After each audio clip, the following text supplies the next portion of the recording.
Please join me in welcoming Douglas Brinkley.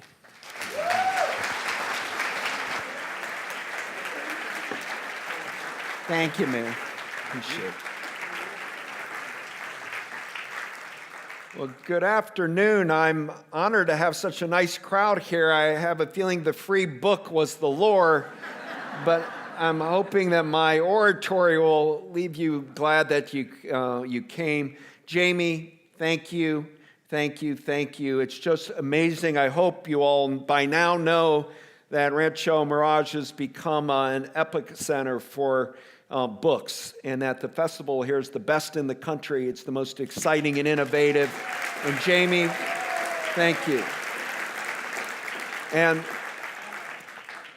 I say that as a veteran of many of these festivals. I've been far and wide, and there's nothing quite as special as coming here. Look, the idea, first off, I'm just kind of like a precursor here for this summer, because come July, you are all going to be hearing about 50 years of Apollo 11. And people of a certain age, it's going to be, where were you when Neil Armstrong just started going down the ladder of the Eagle and said those famous words, "That's one small step for a man, one giant leap for mankind." Armstrong wrote that line himself, and he test marketed it only on his brother at a kitchen table. Brother gave him a thumbs up, and Mr. Armstrong went with it. That was one of the many things I had learned from talking to Neil Armstrong. I was tasked by NASA to do his official oral history, in which I did in 2001. He was incredibly media shy for real reasons. One was his boyhood hero had been Charles Lindbergh, who had gone across the Atlantic in 1927, only to have his baby kidnapped and fall into kind of disrepair of a family life. So Armstrong was very skittish about celebrity culture. But also he just felt that 400,000 people put us to the moon. People in the Navy and Army and Air Force, Marines, people in the universities like Caltech, University of California, places where I teach, Rice University, Purdue University, where Neil Armstrong went, MIT. We were all in it together going to the moon. And Armstrong always wanted to say, I've had enough spotlight on me. What about all these contractors and subcontractors in the aerospace industry and the like? But he turned 70 years old, and he owed NASA an oral history, and I got to do it. It was a big thrill, because I grew up in a little town in Ohio called Perrysburg, not too far from Wapakoneta, where he's from. And in fact, my interview with Armstrong was slated for late September 2001, and I thought it would be canceled due to 9/11. I was watching the buildings collapse, and I called George Abbey of Johnson Space Center and said, well, are we going to have to reschedule this? And he said, Neil Armstrong doesn't reschedule anything. He will be there as the appointed hour. And lo and behold, he flew his own plane in, because there's public airspace had been shut, and I watched him land, walk out. I taped it, spent 8 hours with him, got to ask all questions, then he flew home to Cincinnati again. And that got me hooked on doing this book, American Moonshot. The astronauts of my childhood were a big deal. Growing up in Ohio, people like John Glenn were a hero. I learned all of their names from the Gemini, Mercury, Apollo missions. I had NASA memorabilia.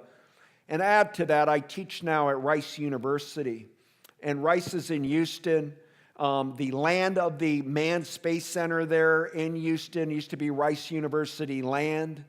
And when John F. Kennedy came to my campus on September 12th, 1962, he showed up in a stultifying heat. If you look at it on a film, you'll see everybody fanning themselves, trying to stay cool.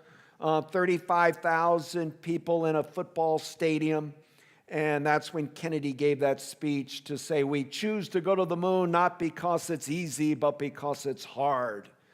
And in this incredible speech at Rice in '62, He connects all of us to public discovery, the importance of science in our life, the importance of exploration in general, that the astronauts were the new Columbuses, the new Magellans, the new Lewis and Clarks. Remarkable oration by Kennedy. And when he walked off the stage, there in the front were all the NASA people and DOD folks. And Kennedy said about going to the moon, he looked at them all, he said, all right, now you guys figure out the details. He wasn't kidding. We had no technology to get us to the moon. So one seminal question I answer in this book is, why in God's name did we do this? What made JFK put his entire so-called New Frontier agenda on this number of going to the moon by the end of the decade and bringing the astronauts home alive? It cost $25 billion of taxpayers' money in those days. Today, that would be about $185 billion.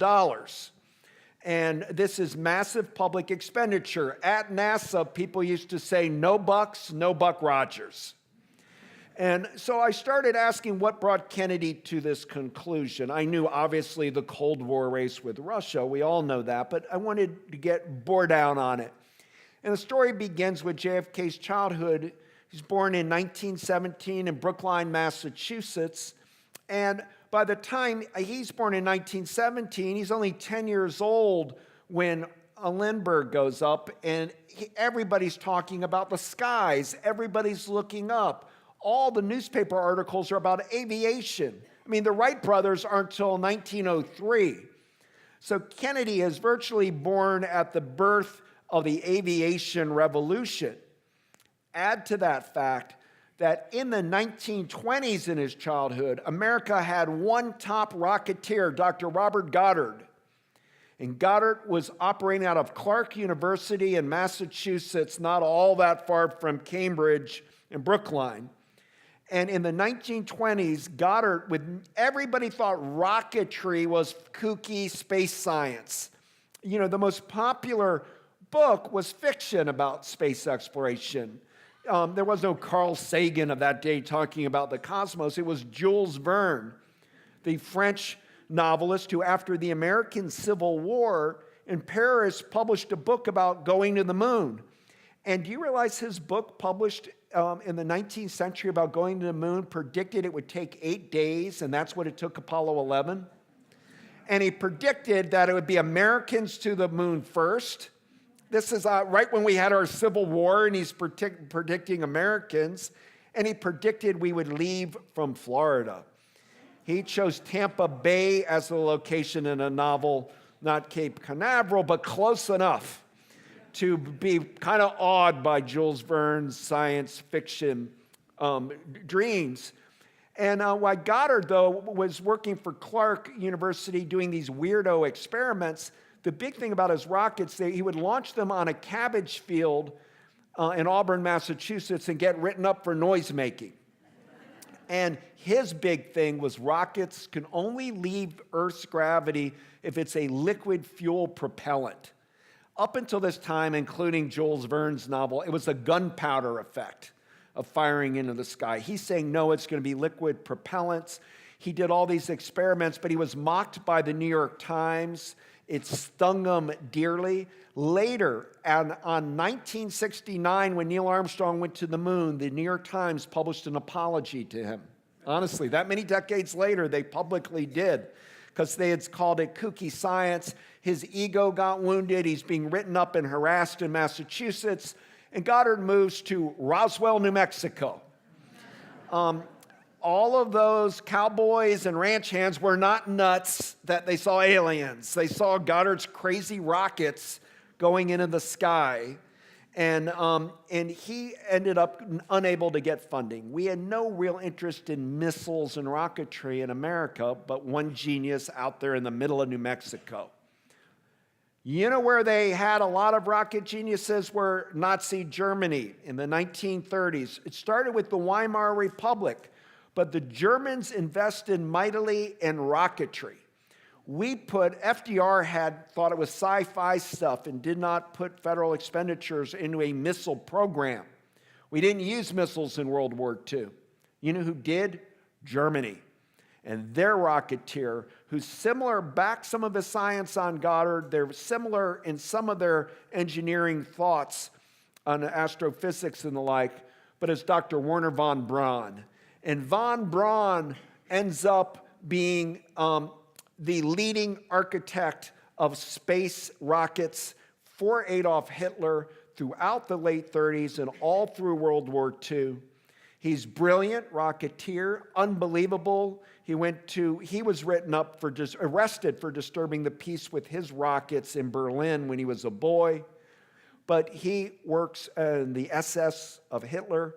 It works in the most top secret of all Nazi bases, which were developing Hitler's vengeance weapons, V1, V2, V3. He does them on the Baltic. And it's in the middle of World War II that we have the first time a rocket will go and break Earth's gravity of 62 miles up and go into space. And he now develops particularly the V2 weapon, which has an arc of a missile of 210 miles. We have the Nazis build them on movable launchers. And from Den Haag and in the Netherlands mainly, they use as a platform to fire them into London. Hitler wants to flatten London. And these V2s started working in late 44 and 45, but it was too little too late. While von Braun had reinvented rocket science, the Third Reich was going down the tubes. And at the time when Hitler commits suicide in his bunker in Berlin, von Braun makes a decision that changes history in his own life. He said, if we're captured, we're doomed for war crimes. Because von Braun, to build his V2 rockets, used Jewish slave labor in the Dora camp, a subcamp of Buchenwald. And it was horrendous conditions in these camps. And if you write about the Holocaust, it's some of the worst conditions because much of the work was underground in caves and tunnels to avoid detection from the skies by the Royal Air Force or Army Air Corps. But alas, von Braun decides, let's forge documents to get 3 trains and move all of his blueprints and main parts out of the base and put them into a secret cave in the Alps, blow up the entrance, go into the Alps further, and put your hands up and surrender to U.S. Army. He sent his baby brother, Magnus von Braun, on a bicycle, who surrendered to a guy from Sheboygan, Wisconsin. And they didn't believe that his brother really was the von Braun, the mad rocket scientist of the Germans, who was born around the time of JFK, young, and that accomplished in rocketry. And von Braun eventually gets turned over to the army, and he cuts a deal in what's known as Operation Paperclip, in which 1,000 top German scientists are smuggled into the United States and given a new life as prisoners of peace, not POWs after the war. They're not tried in Nuremberg. And particularly the 137th creme de la creme of the German rocket program comes to America, to Fort Bliss, Texas, which is El Paso, and they start testing on the White Sands Proving Grounds of New Mexico by Roswell.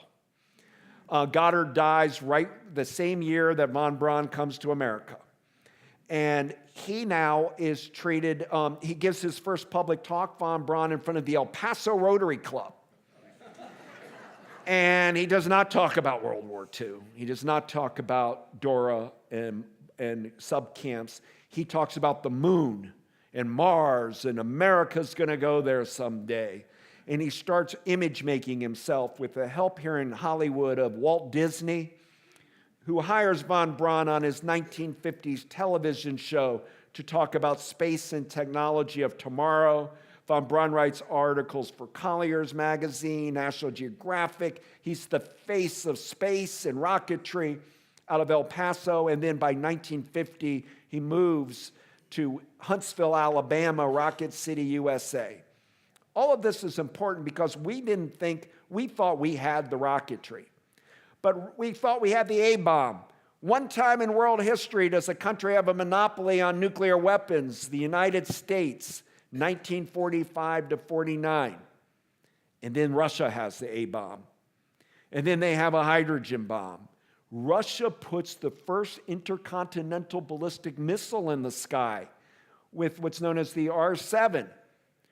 And so, we're losing in the 50s to Russian technology. Russia stole their own German scientist, not as smart as von Braun, but Stalin was funding it. Where in the US, we kept them as kind of weird creatures, these Rocketeers. If any of you were alive during Korean War, we didn't use rockets in World War II. We had great military aviators on incredible aircraft, people like Neil Armstrong, who flew all these missions in Korea, or John Glenn or Wally Schirra, but we didn't have the missiles. But out of Korea, the U.S. decided to slowly start funding the missiles. Von Braun, by 1955-56, is saying, I could put a satellite in space if funded. Eisenhower doesn't want to fund them. President Eisenhower never liked Wernher von Braun because of his Nazi past. And even though von Braun was embedded with the U.S. Army, Eisenhower gives contracts to the U.S. Navy to do Vanguard rockets. If any of you have seen Cape Canaveral with rockets sitting there and crumbling, those are Navy Vanguards. Sorry, Navy people here. And so he's fuming von Braun. He learns to loathe Eisenhower, who he feels has a stigma against him and won't allow him to be first in everything. But Sputnik happens in October 1957. And when the Soviets put a satellite into the sky, you know, Sputnik, you all know, I don't know if you all know, it's the size of a basketball. Okay, this is not a big thing. But it goes around the world, and headlines, if you read newspapers in the U.S., so a kind of a panic. We're getting beat or clock cleaned by Russia, and now they now have the first intercontinental ballistic missile, now satellites. Where are we? Well, von Braun is the beneficiary of Sputnik because Eisenhower gets hammered by Democrats for losing to Soviets. By 57 to 1960, the biggest critics of losing the space race to Russia are Lyndon Johnson, Senator Henry M. Jackson of Washington State, Stuart Symington of Missouri, and young Senator John F. Kennedy of Massachusetts. Kennedy invents the term missile gap with the Soviets, that Eisenhower's golfing while the Soviets are beating us. This was disingenuous to Ike. We actually had a good satellite project. We were ahead in technology. It's simply that Eisenhower wanted to incrementally do things right and perhaps bet wrong on the Vanguard instead of the Jupiter missiles and then later Saturn project of von Braun. But the big point, guys, is Kennedy likes Wernher von Braun. Jack Kennedy meets von Braun in 1953 when they're both the judges for Time Magazine's Man of the Year for Henry Luce. And they pal around Manhattan. They do a program together. And John F. Kennedy says, do you know my brother died in World War II? Joe Kennedy Jr. died in an airplane filled with dynamite or Torpax aimed to go blow up caves and caverns in France that were thought to have von Braun vengeance weapons. He evaporated. It was an Operation Aphrodite, and John F. Kennedy's older brother, his hero, dies trying to take out von Braun's missile components. Now they're dining in Manhattan together. And he's telling von Braun all about how his brother died, but now you're on our team and, you know, you're an American. And they pick Konrad Adenauer as Time's Man of the Year, the West German chancellor. It's important to understand why Kennedy's playing ball with a former Nazi, but by 53 in America, we were saying good German, bad German. West Germany's good, East Germany's bad. And von Braun, due to public profile, fell into the good German camp. He becomes a naturalized citizen. And when Sputnik happens, he's saying, let me put satellites in. Let me get in the game. And Jack Kennedy runs on all of that type of von Braun energy. In 1960, he wins the Democratic nomination for president at the Los Angeles Coliseum speech, which is being reopened in a special way this fall. But Kennedy's big thing, guys, was in his debates with Richard Nixon, Vice President Nixon, Kennedy at one point tells Nixon, "You told Khrushchev last year that America is #1 in kitchen appliances and we have color TV. Well, I'll take my TV in black and white. I want to be #1 in rocket thrust." In another debate moment, Kennedy says to Nixon, "If you're president, I envision a Soviet flag planted on the moon. I want an American flag planted on the moon." From that period of Sputnik 57 to Kennedy saying that in 60, NASA's created in 1958 by Eisenhower, spurred a lot by LBJ in the Congress, Senate, and NASA's civilian space. We may be doing missiles for military purposes in the Cold War, but going space exploration is for science and peace. We created the Mercury 7 astronauts, and these were going to be the first Americans, maybe humans, in space. That's what Kennedy inherits when he beats Nixon, when he gives his astronaut inaugural. But lo and behold, in April of 1961, the Soviets have yet another first. Yuri Gagarin becomes the first human in space. And it happens, he's a Russian, and it's happening on JFK's presidential watch. And Kennedy's livid. He tells Hugh Sidey of Time Magazine, who happened to be in an Oval Office meeting, he hears Kennedy blurt out, "I don't care how we do it. I don't care if you know or you. How we've got to leapfrog Russia." Kennedy loves the word leapfrog. I found it in a letter he wrote to a Princeton student in the late 50s about space, saying we've got to find a way not to go, you put a cosmonaut, we put an astronaut. You do a satellite, we do a satellite. After Sputnik, we did Explorer, a satellite. And where it's this tit for tat, Kennedy wants to go big, and the moon is big.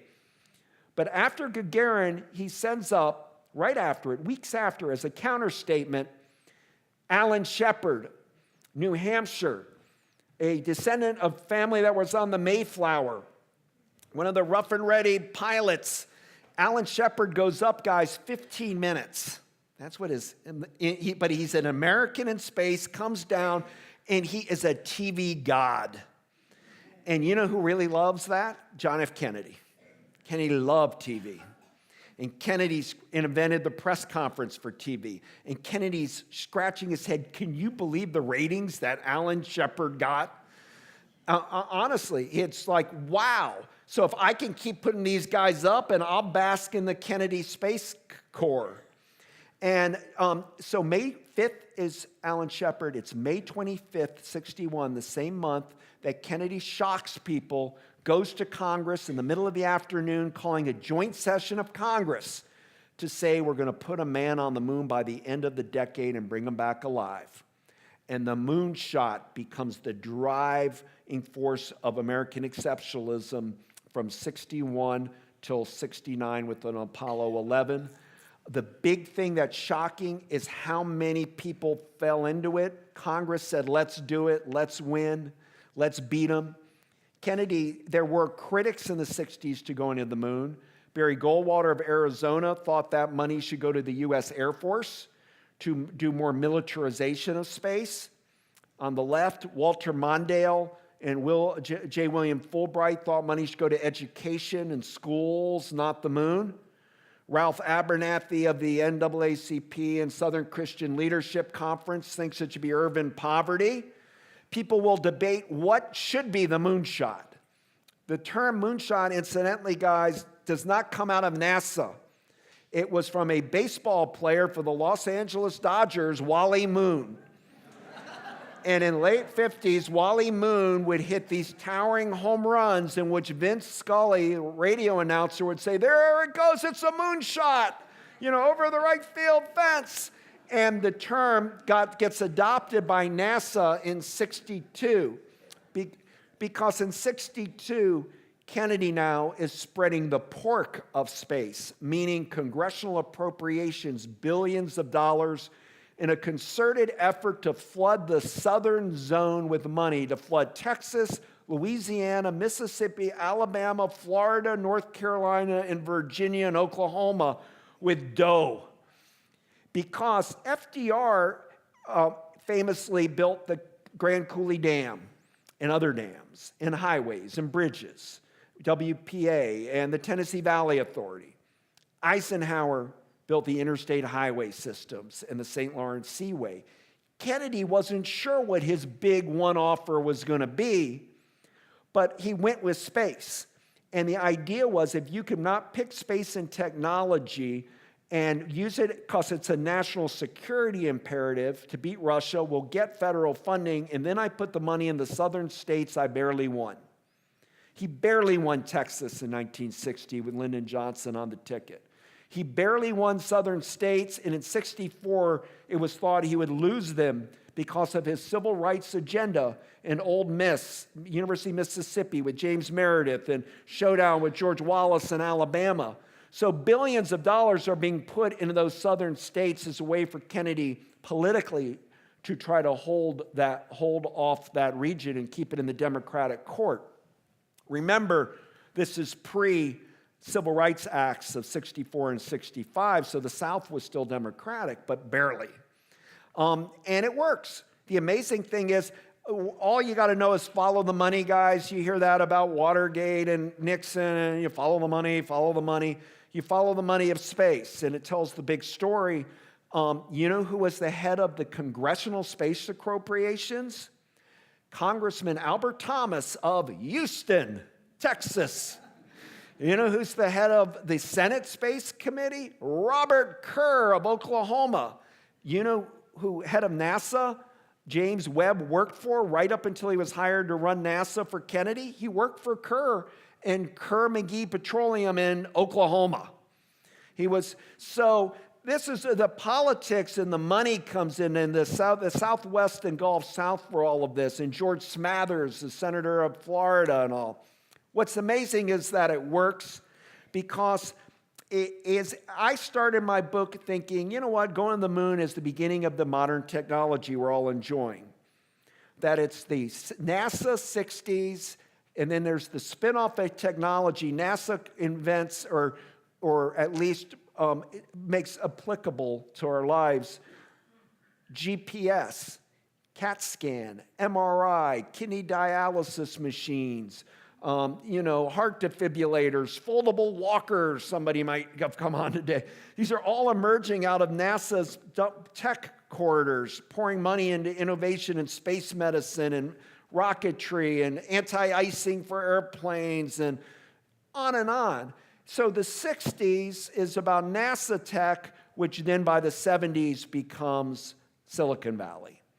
And today you're looking at the privatization of space of Musk and Elon Musk and Jeff Bezos and Branson and others, and it's a fertile field. The big thing, though, isn't just what triggered both NASA and Silicon Valley is an invention at Texas Instruments in 1958, the computer chip. No computer, no moon. Kennedy's inheriting radar out of World War II, computer chip, and NASA's the first serious entity to adapt computer technology into the real-world applications and R&D it out. But as for going to the moon being this sort of 60s tech thing, it is that. But it is also the last act of World War II. All of the engineers and key rocketeers worked in World War II. And it kind of luckily, weirdly got grandfathered in the Apollo project, meaning that everybody took risk back then. You die. John F. Kennedy's brother died. Kennedy almost died. JFK and the PT-109 said death and risk was all about. So these astronauts that we honor, they were really brave, guys, honest.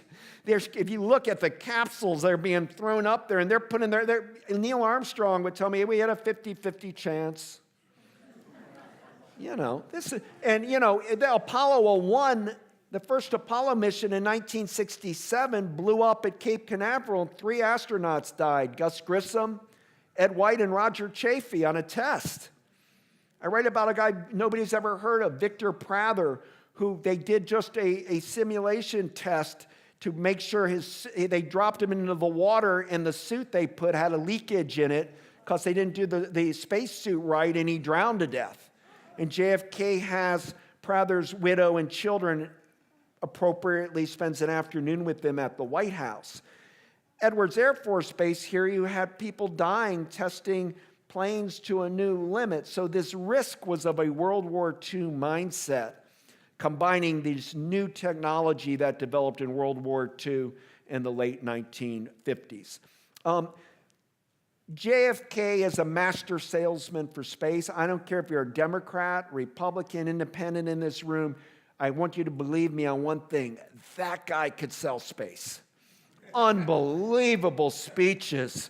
I mean, everybody, he was able to capture the imagination of the public in a way that's really wild when you go back and really listen to all of them like I did. And to prioritize the moonshot, say, we'll work towards it. On the day before he died, he was in San Antonio, Texas, and gave a speech and said, America has thrown its cap over the wall, and now we have no choice but to go over and get the cap. We've committed to the moon, we're going to the moon, and talked about space medicine. Then he goes in Houston, Texas, to honor Congressman Albert Thomas, who brought the Manned Space Center to Houston. Houston goes from the Bayou City petroleum capital to Space City, USA in a year. The Astros baseball team's created in 1962 for the Astros. The Rockets leave San Diego to come to Houston, the new Rocket City. And so a lot of money went in there. I read a letter George Herbert Walker Bush wrote as head of the Harris County Republican Party, saying to fellow Republicans in Houston, everybody give JFK and Jackie a warm welcome for all the money he brought to us here in our community. We've got to honor him when he visits. He was in Houston the night before Dallas, speaking for Albert Thomas, and accidentally made a mistake and said, we are about to do here in Houston, you are delivering the biggest payroll. And then he said, oh, I meant payload into space. And he said, all right, well, you guys got the biggest payload from me, or payroll from me too. And the crowd laughed, because how much money went into Houston. I grabbed an old Yellow Pages from 1960 and then looked at one in 61. And by 1962, the number of businesses like Astro Babysitters, Moonburger Cafe, everything that started growing down there. And same with Florida Space Coast, Jacksonville to Vero Beach area with jobs and the like. And when Kennedy then goes to Dallas, on his way in the convertible, one reason it was open is Gordon Cooper was supposed to be with him, a Mercury astronaut who last minute was called away to do a NASA training exercise. Kennedy wanted a space hero with him in Dallas. He didn't get one. When he got instead was Lee Harvey Oswald, and he's shot, as you all know, in Dallas. What you may not realize is he was on his way to the trademark to give a speech about space, about how many satellites we've put up in space for meteorological benefits, reconnaissance benefits, telecommunications being reinvented through satellites, and going to the moon. And now he's dead. One of my historians get amazing finds, and one thing that I found out is that Jackie Kennedy's first thing after Dallas, after her husband's buried at Arlington, Jackie Kennedy goes and sees Lyndon and Lady Bird Johnson, the new president and first lady, and in her soft voice, you all know, said, I want to keep Jack's dream alive, the moon. And LBJ says, we're going to do it. I'm on. We're not giving it up. And then Lyndon tells her that the first honor we're doing for JFK is naming Cape Canaveral the Kennedy Space Center. Then Wernher von Braun, who Jack Kennedy had greenlit with his Saturn rockets and Jupiter's missile mania with Kennedy and von Braun building rockets And von Braun became a slavish follower of JFK, was there for inauguration and all of this, voted for him, they became friends. In Cape Canaveral in January of '64, they put up a early Saturn rocket, and he put JFK on the side of the rocket. And he writes Jackie writes von Braun, and Jackie says, please once in a while remember Jack and keep invoking his name with going to the moon. It'll be good for him and it's good for me, and that's the thing you can do. And von Braun has photos of Kennedy on his wall and all this. And in the 60s, it almost got defunded. In the middle of the 60s, due to the Kennedy death effect, it kept going, we're going to the moon, but 4.4% of our annual budget went to NASA. Today, it's a third of 1%. So be leery of presidents and politicians that tell you we're going back to the moon and Mars, and it's easy to say, but again, no bucks, no Buck Rogers. You really got to fund. Space is expensive. I envision private sector working with the federal government and doing these great things coming in our great space future, which I'm very bullish on. But also remember this summer, Mercury astronauts are 1 astronaut going up, Gemini are 2 when we do the spacewalk, and then the third are 3 astronauts with that lunar module that will land on the moon. When the big year comes, '69, we kind of just barely have gas in the tank to go on the moon with the Vietnam War and Medicaid and Medicare and all of our other expenses. Daniel Patrick Moynihan and Bill Moyers write and lobby hard Nixon to name the rocket the John F. Kennedy that goes to the moon. And here in Yorba Linda at the Nixon Library, there is a letters, a couple of them, but from H.R. Haldeman, some of you might remember, the White House Chief of Staff for Nixon, and he writes in them, do not do this. This is a liberal plot orchestrated by NBC News to Kennedy-ize space. And then another one, it says, if you name the rocket the Kennedy, you are not being bipartisan. You will never placate the liberals. They will want to name the moon Kennedy. Nixon, I don't know whether Nixon took this advice from this, but whatever, he never mentioned Kennedy's name that whole summer. So we go to the moon and no mention of John F. Kennedy by the president. And Nixon did a great job of welcoming the astronauts back when they went into quarantine and all this. Okay, very professionally done by Nixon on the summer of '69. So I'm not taking swipes at him at all. Politics is politics. But where they didn't forget JFK, the second we pulled up Michael Collins, Neil Armstrong, Buzz Aldrin, and we were safe, that very moment, on the big screen where that photo of the Earth is, they put in giant letters, Kennedy's moon pledge of May 25th, '61, and underneath it, it said, task accomplished, July 1969.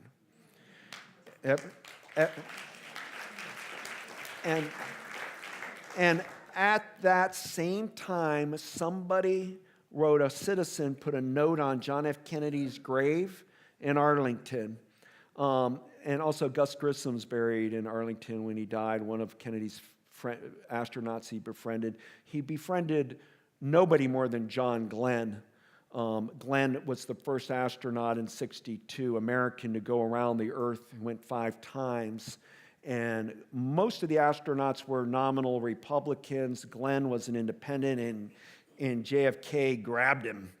And he became Bobby Kennedy's close friend. In fact, I interviewed Ethel Kennedy, the widow, for my book of RFK.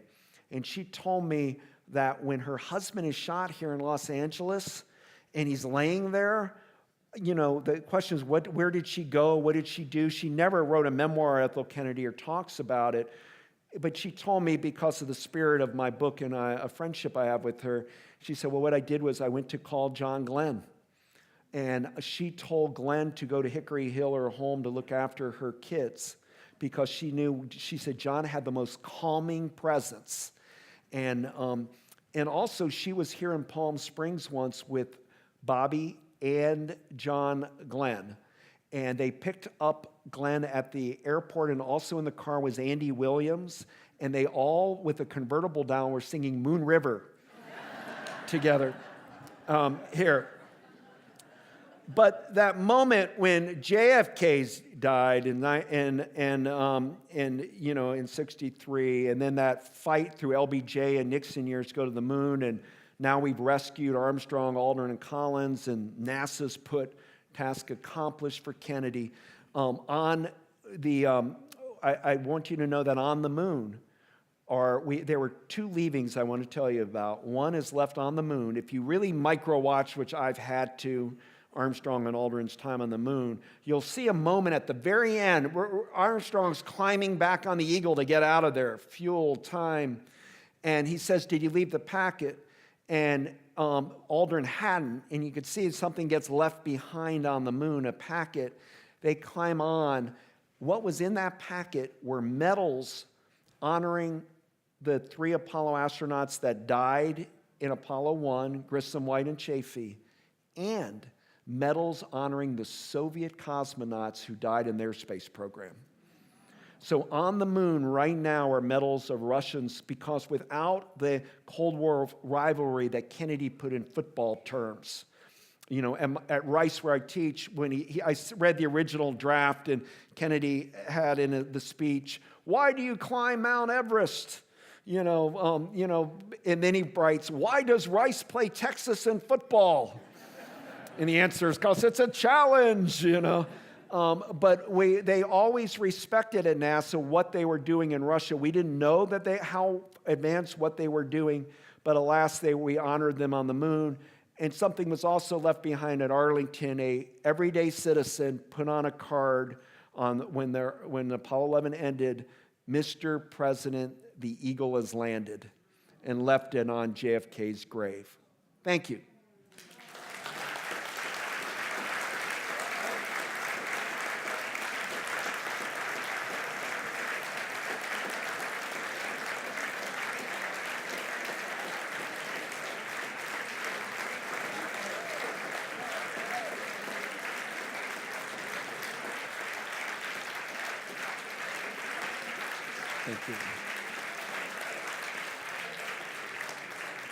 Thank you.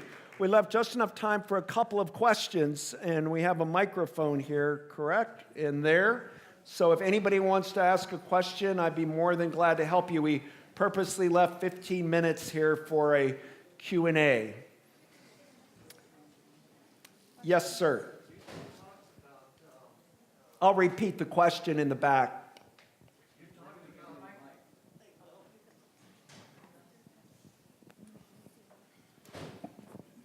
Hi. You talked about how brave the astronauts were, the early ones, making the first shots into space.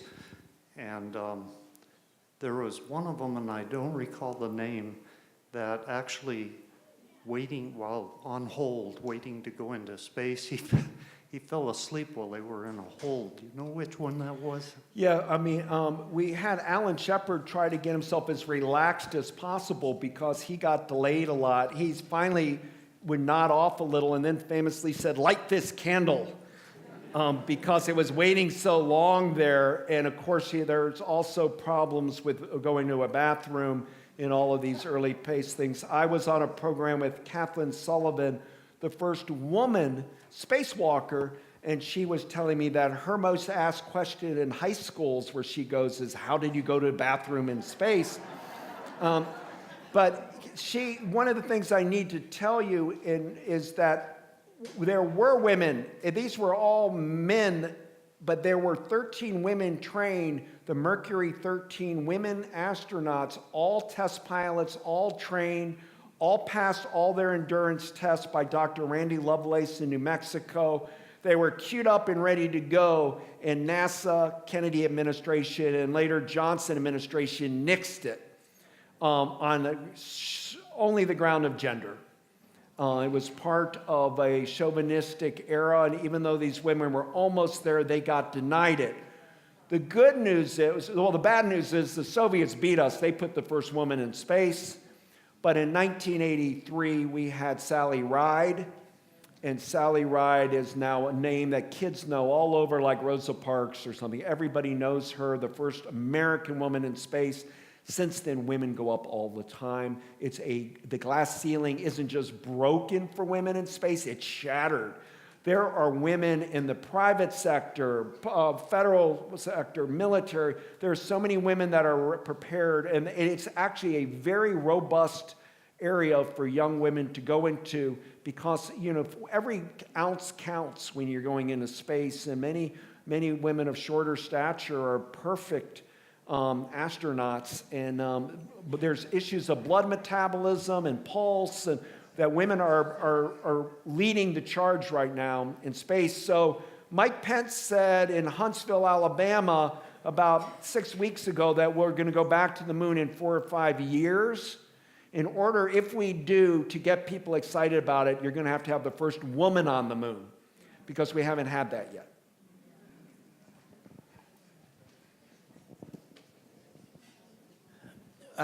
Excuse me. What do you think about the fact that our astronauts have to use the Soviet rockets to get up to the space station? Using the question of the Soviet, we are now relying on Soviet rocketry to take astronauts to the space station. We have lost our space morale in our country. It's just not there. Part of the issue of it is, what is the new moonshot? I ask you guys. Joe Biden says the new moonshot is fighting cancer. He calls it the Moonshot Cancer Program, working with MD Anderson. Buzz Aldrin says the new moonshot is a Mars shot.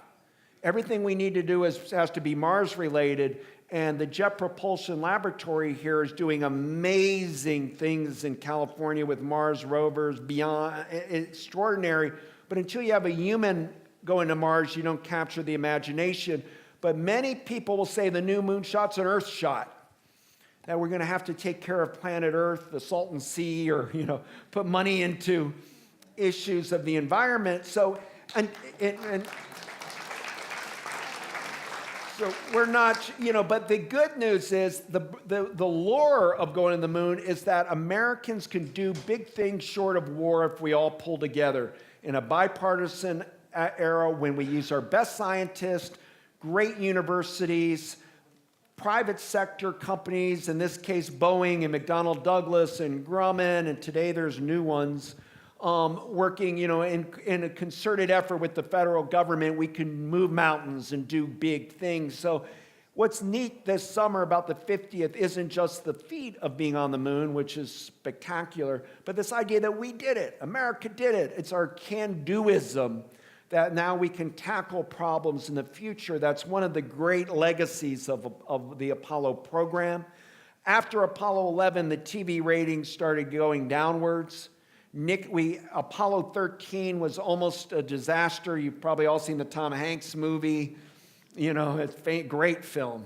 But after that, Nixon got skittish, canceled the last Apollo missions. And there's only periodically do we get really excited. Maybe when the Mars rover landed, maybe when we got film footage, maybe when John Glenn went back in space, Sally Ride. But a new generation thinks of the Challenger disaster and the risk in space, and we're more risk adverse. And so we haven't gotten there yet. So the energy isn't with the Soviet or Russian rockets, but some of the private sector in America is really moving things forward in this area and in aerospace right now. It's actually a hugely exciting field. Yes? Yes, hi. I was wondering, how close was the Soviet Union to getting there first? What a good question. We now know since 1991, when the Soviet Union dismantled, from documents that they were going to the moon throughout the 60s. I give credit to James Webb of NASA, who caught a lot of flack saying the Soviets really are going to the moon. The thing we didn't know, guys, was Nikita Khrushchev, I quote his son, Sergei Khrushchev. Sergei asked his father, can we go to the moon with Americans? Because JFK taunted the idea of joint space, and Khrushchev told his son, we can never go to the moon with America. It's like, why, Dad? And he said, because then they'll know what we don't have. That Khrushchev was bluffing a lot, and he didn't want it. We were much more transparent than Star City and what Soviets were doing in Kazakhstan. So that was one thing.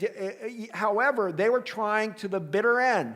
They had their own industrial accident. Sergei Korolev, their great rocket scientist, their von Braun, died of a botched surgery in the middle 60s. And then they had a fireball on their launch that killed a lot of their engineers and set them back. But when Neil Armstrong went to the moon that same year, they were an inch away from putting tortoises on the moon. The Soviet Union did not worry about animals. We were always worried about putting anything up, a living creature, you have to bring them back. Their dog, they put the first creature in space with the dog, but the dog dehydrated and died in space. Or there was never even a plan to bring the dog back. There's no PETA in Russia. They didn't have that pressure that we would have on animals.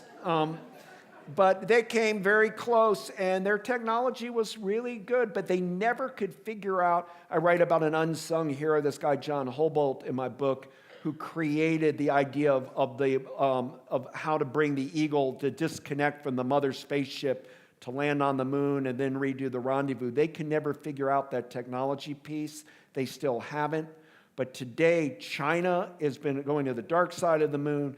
China is really beating us in space technology. It may be a race with China that motivates us, but there is ice on the south pole of the moon that we want to explore, meaning there's a water source perhaps there, and there's also caves and like on the moon. So I do think we will be back to the moon pretty soon. Mars is much harder. Some people think the moon will be a springboard to Mars, but you got to get it all right at the right time. Armstrong told me it was a unique confluence of things that allowed the public to push this much of our public will to going to the moon, and we haven't reginned that up yet. I have a technical question. I'm thinking of the spaceship on Earth going to the moon and the propulsion and the shuttle launch and all that sort of thing. When it has to get past 62 miles to get away from the gravitational pull, what's the methodology that got it back off the moon, and how far away from the moon did it have to go to do the similar type of thing? Well, I will tell you this. If we did not have human, let's say we did robotic Mars exploration, which was deeply talked about, why risk astronauts when robots or technology can do it? At the last minute, Armstrong, who in my opinion was the finest American pilot of his generation, you have no idea how brilliant this guy was as an old stick and rudder guy. Last minute, he avoided with a maneuver, hand manual maneuver, so it didn't go into a crater area, which would have tipped it over. So the human is the greatest computer. And another moment on Apollo 11 would have gone broken, but Armstrong, they did not have a way to fix this, and Armstrong took a pen and jammed it in last minute, or it may have been a disaster. The key thing was why Nixon didn't get the credit for Apollo 11 is he didn't want it. He had, up until the success, William Safire, his speechwriter, wrote along, "I'm sorry, the death of these astronauts." We know now it was successful, and what's really exciting this summer is often we do 50th anniversaries of like Pearl Harbor, Kennedy assassination, 9/11, and they're all tragedies. This is a triumph. This is something we can all celebrate. It's the triumph of American science.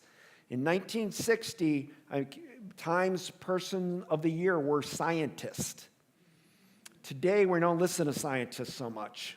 But there was this moment in the 60s that scientists were considered going to solve so many problems. And when Kennedy became president, there were no computer science classes at major universities. You couldn't major in computer science.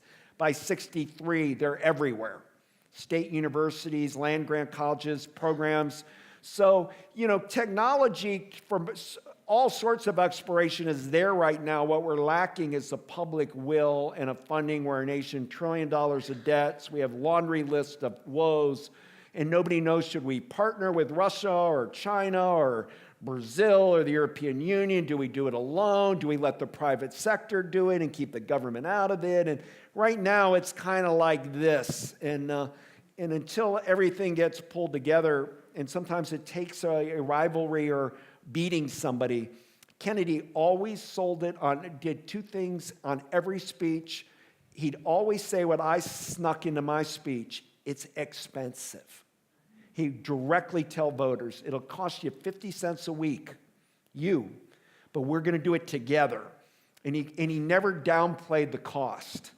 Because Kennedy used to say, nobody likes it. It cost $25 billion, and that's the exact money Kennedy said that it would cost. We didn't oversell it, undersell it. We just delivered what we said we were going to do as a country. And engineers are amazing. We never give them credit in history. We don't do the big biographies of engineers, but astounding work, American engineering of this period and today, that makes our modern life so convenient. Yes?